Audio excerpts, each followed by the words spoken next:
Hey, it's Greg Brown. Grab your logbook, because it's time for Flying Carpet Podcast Flight number 23, 50 Years Aloft. Some of you know my popular aviation books, my aerial photography, or my long-running Flying Carpet Aviation Adventure column. I'm a former National Flight Instructor of the Year. Learn more at gregbrownflyingcarpet.com, where you can also see photos from this episode. And I welcome your questions and feedback in my new Flying Carpet Podcast Facebook group.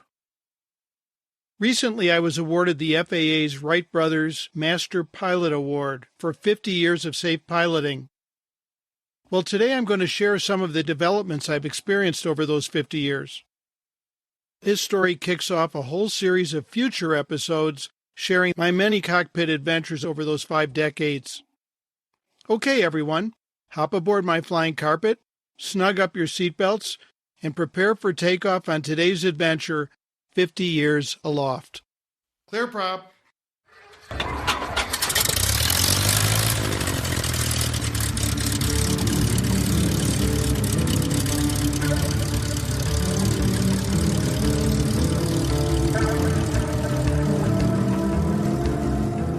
I was a University of Wisconsin sophomore in Madison when I took flight as a private pilot in 1972, and I've yet to come down. While plenty of aviators have flown longer than me, it's astonishing to consider that since then I've soared through more than 40% of the entire history of powered flight. 5 decades and thousands of flight hours later, the technology has changed, but not the adventure. What an exclusive club we pilots belong to. Every student pilot must overcome challenges, right? Well, at the time, mine included an unusual one. My car back then was an old 1939 Chevy, which along with a foot starter, single windshield wiper, and choke, featured a pull throttle on the dash, in addition to the accelerator pedal. That hand throttle was probably intended to up the idle in cold weather, but I'd learned to employ it as a crude cruise control on the highway. Airplanes, however, feature push throttles.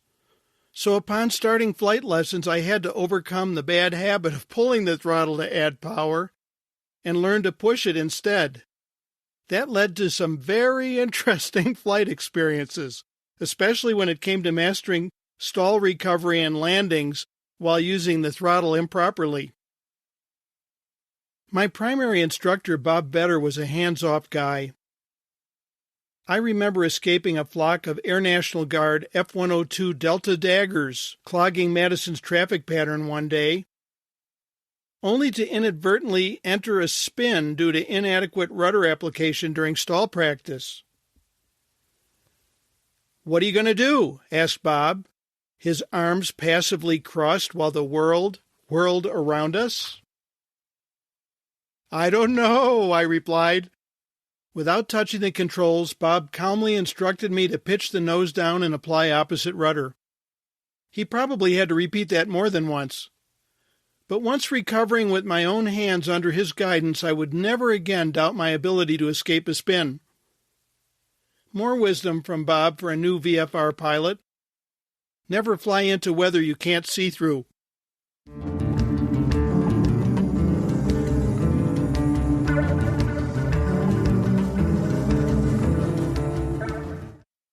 I finally soloed on May 16, 1972. While the mechanics of flight haven't changed since then, the training requirements have. Then, as in most cases now, a minimum of 40 hours of flight time was required to qualify for a private pilot certificate. But over time, the addition of more and more instructional requirements has reduced the solo flight requirements by half. So in 1972, 20 solo flight hours were required to qualify for my check ride, including 10 hours of solo cross-country. That included a long cross-country of 300 nautical miles between 3 airports at least 100 nautical miles apart. Quite a day's excursion in a 100-mile-an-hour Cessna 150. To prove we'd landed at every destination, we collected logbook signatures from aircraft fuelers or the girls working each airport's service desk. Today, however, pilots in training must accumulate only 10 hours of solo, including just 5 hours of cross-country. And that long solo cross-country has been trimmed to only 150 nautical miles. Today's additional dual instruction certainly covers important material. For example, no night cross-country training was required in 1972. Few of us would argue how important that is. And airspace at the time was far simpler. There were, however, benefits to flying twice the solo time with more rigorous cross-countries. Those included additional confidence building and better planning and command skills for new pilots.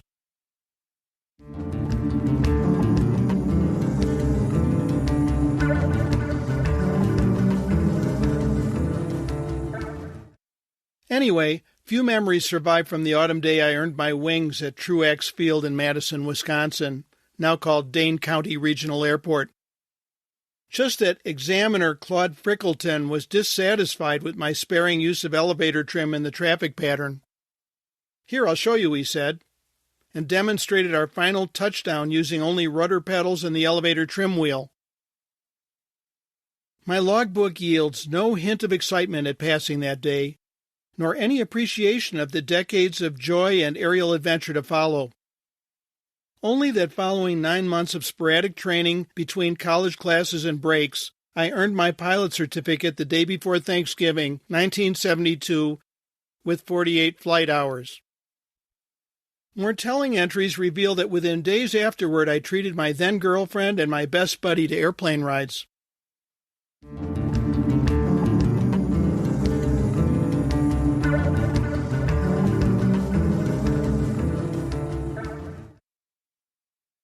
Flying has never been inexpensive. True, I paid only $11 per hour to rent University of Wisconsin Flying Club Cessna 150s, and the seemingly outrageous sum of $14 per hour at Frickleton Aviation's flight school when the club planes were busy. Instructor time ran $6 to $8 per hour.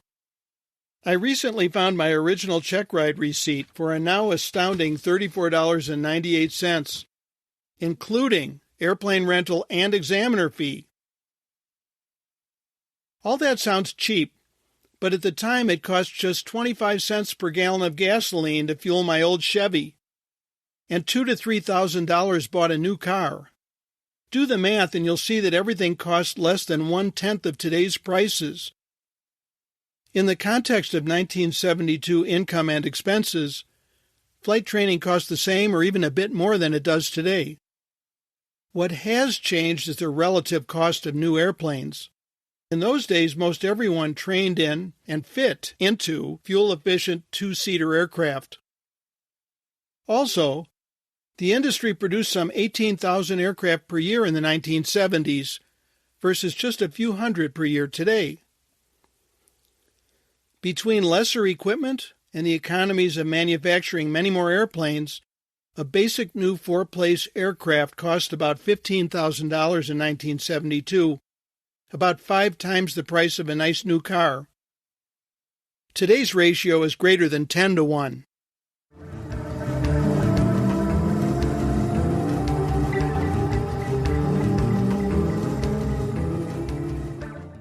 To finance my flying habit in the early days after earning my wings, I solicited innumerable expense-sharing passengers. Some tarnished our trips, but they kept me aloft when otherwise I couldn't afford it. Students hitching lifts via university rideshare bulletin boards were mighty surprised when offered weekend rides home by airplane. Few girls I dated were interested in flying. "I always do my laundry on Saturdays," said one when I proposed a lunch flight. So I offered an alternate date. "Sorry," she said, "on Tuesdays I wash my hair." No kidding. Anyway, when I met my wife-to-be, Jean, 2 years later, she was stuck with my flying as part of the package. By then I'd transferred to University of Illinois at Urbana-Champaign.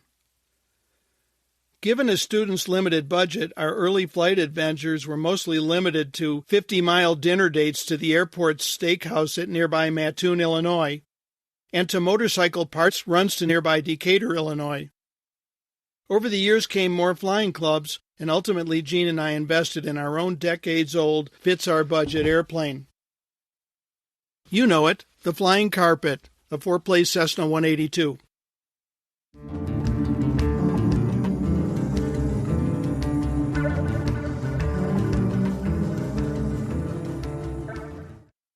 The biggest fear of new pilots in those pre-GPS days was getting lost. Like today's aviators, we learned three basic navigation methods: radio navigation, dead reckoning, and pilotage. But unlike today, when those are largely training exercises, for us those were the only ways to get to our destinations. Now, radio navigation is accomplished by hopping between a series of ground-based VORs, and for you geeks, that stands for Very High Frequency Omnidirectional Range Stations. Along with mastering to-from navigation skills via tiny instrument needles and identifying our position via intersecting radials from multiple VORs, we learned arcane skills like calculating your distance from a lateral VOR based on estimated ground speed and the rate of change crossing VOR radials. Dead reckoning refers to mathematically calculating magnetic heading and speed based on your desired course corrected for compass errors and forecast winds.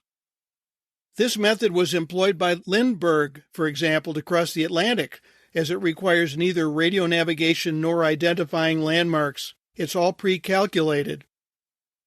Finally, there's pilotage, which refers to the practice of identifying your position via landmarks out the window and thereby tracing your route on charts. In its purest form, that's often accomplished by following roads, railroads, or rivers.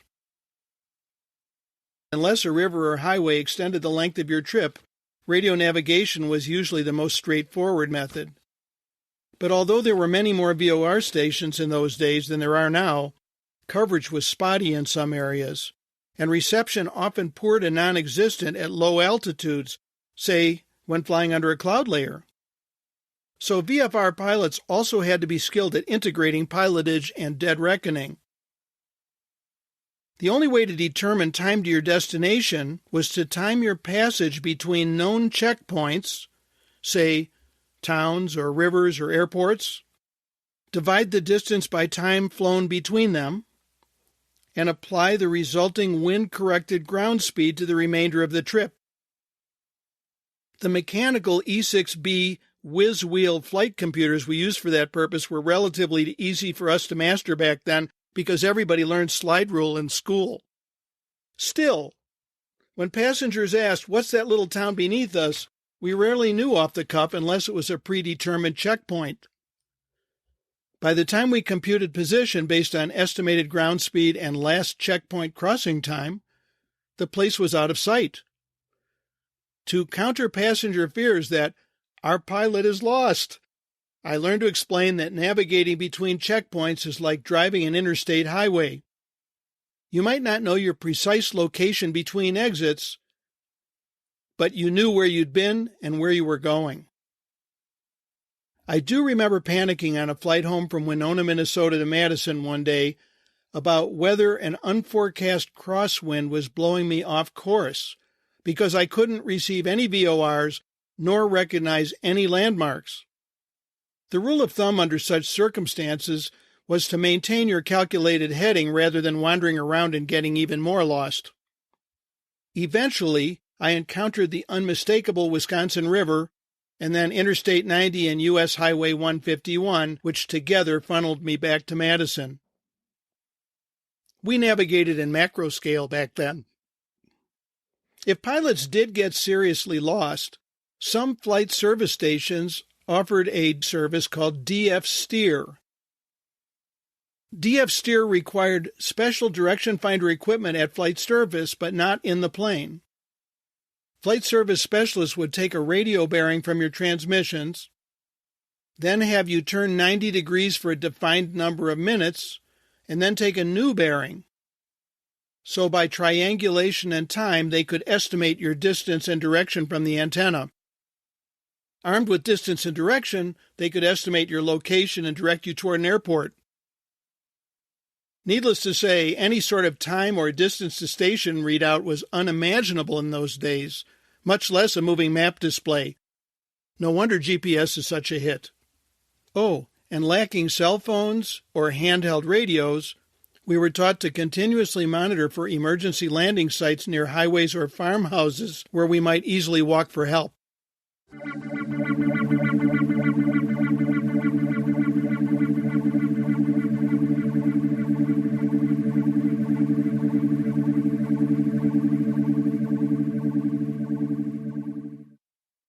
Pre-flight weather briefings we obtained by telephone or in person at one of the many then widespread local flight service stations. Phoning was convenient enough, but more than once I couldn't find a payphone after hours or lacked pocket change to phone for briefings, especially late at night. When blessed with a flight service station on the field, we thumbed through cascading rolls of teletype paper, seeking and deciphering encoded current and forecast weather along our route. Hence the twisted DNA of weather encoding that still frustrates new pilots. For the big weather picture, we turned to hand-drawn weather depiction and radar summary charts papering the walls. In-flight weather reports were limited to forecasts, pilot reports, and last hour's quote-unquote sequence reports radioed by flight service station specialists. Thunderstorm information they reported from those hand-drawn radar summary charts I mentioned, often as much as 4 hours old. In other words, generally useless. Years later came a huge advance, FlightWatch, an in-flight weather advisory service that featured a single nationwide radio frequency through which flight service specialists offered thunderstorm guidance based on live weather radar. So that was a big improvement. But without a doubt, modern cockpit data link weather is the single biggest safety improvement in my 5 decades of flying. These offer near real-time radar imagery alongside other weather information. No longer must pilots wonder what lurks on the other side of that rain shower. The second biggest improvement, by the way, is noise-canceling headsets. Imagine interpreting radio calls and your screaming flight instructor without the benefit of a headset, intercom, or even earplugs.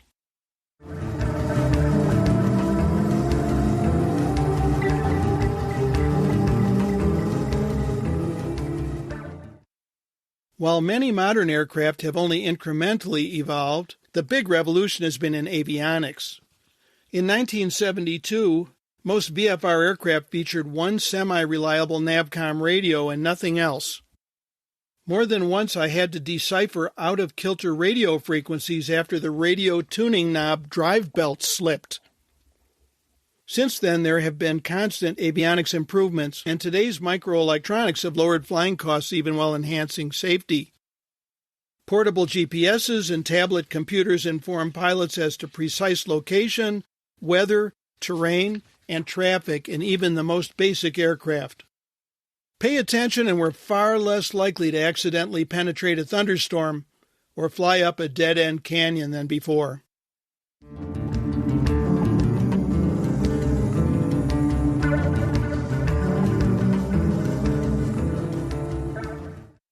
My biggest lesson learned in 50 years of flying is to separate rational concerns from irrational ones. Set aside any hokum about gut feelings. If your thorough homework indicates it's safe to fly, do so. If not, don't. But given the choice between gut feeling and facts, always go with the facts. Otherwise, you'll never take off. 5 decades and thousands of flight hours later, the technology has changed, but not the adventure. By now you know that piloting is phenomenally safer and easier than when I first launched skyward. But the joys continue undiminished. Every takeoff and landing is still thrilling. Each gift of flight delivered to friends is still something most will remember for a lifetime. And stepping out of a personal aircraft at our destinations still fosters awe and admiration among the ground-bound souls who greet us. Most importantly, the miracles of sky, clouds, and earth from above are as exhilarating as ever. With the passage of time, flying only gets better.